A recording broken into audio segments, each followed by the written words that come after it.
What if I told you the man tipped to become the next Prime Minister of the United Kingdom could be absolutely decimated in a general election by someone many voters admit they don't even trust? Eamonn Holmes just issued a stark, brutal warning about Keir Starmer that's sending shockwaves across Westminster.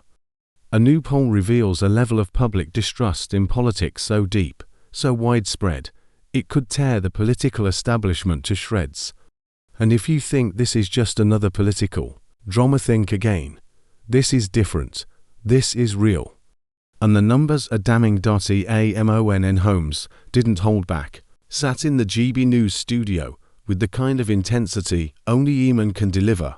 He dropped what might be one of the most alarming warnings yet for Labour's leader, Keir Starmer. While the Labour Party enjoys a comfortable lead in many headline polls, beneath the surface, something far darker is bubbling up: a collapse in trust, not just in Starmer, but in the entire political class.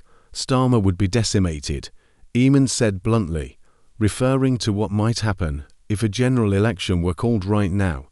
Not weakened, not bruised, decimated.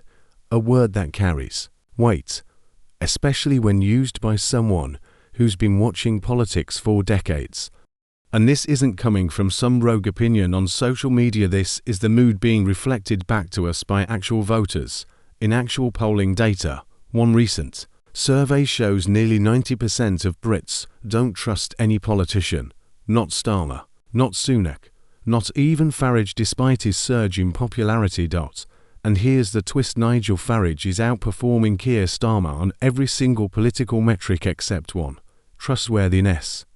That's right, people agree with Farage more. They believe he says what he means. They even prefer his policies. But they still don't trust him. And yet, that's how low trust has sunk that even with a trust deficit, Farage is now seen as more in touch with the British public than the Labour leader. Let that sink in for a moment. And Eamonn's message is clear: this isn't just bad news for Starmer. It's dangerous for our democracy.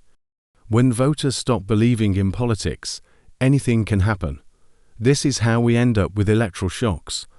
This is how we get sudden swings, fractured parliaments, and chaos at the ballot box. And the political elite, they still don't seem to get it. They still think a flashy campaign slogan or a tax tweak will bring the public back on side. They are wrong. Holmes pointed to the anger he hears from viewers every day.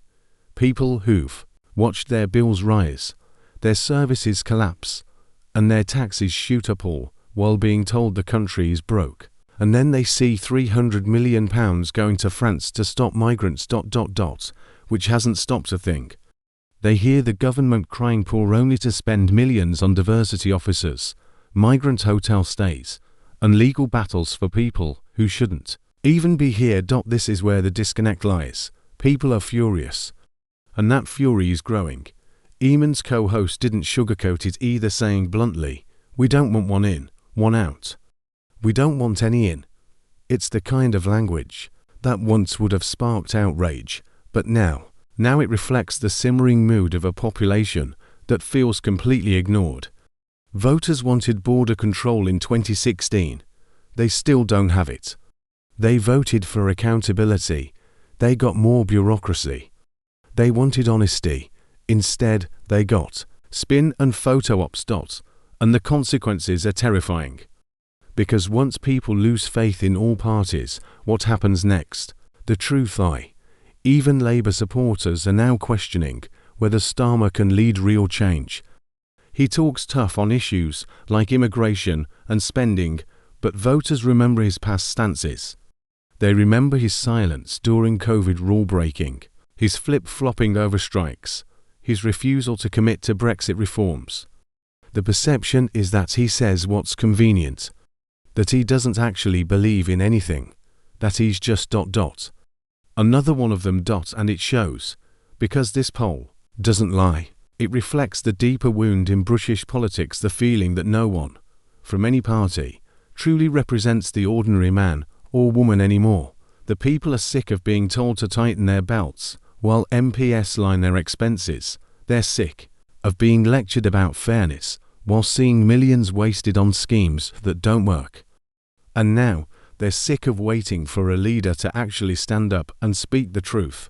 This is why Eamonn's warning hits so hard, because it's not just about Keir Starmer. It's about the whole political system and how dangerously close it is to collapsing under the weight of its own arrogance. The public has had enough. And this time, they just might show it. So what happens when nearly 90% of a country no longer trusts its politicians? It's not just an embarrassing statistic, it's a red flashing warning light. Because trust is the foundation of democracy. Without it, everything starts to crumble. People disengage. They turn off the news. They don't vote.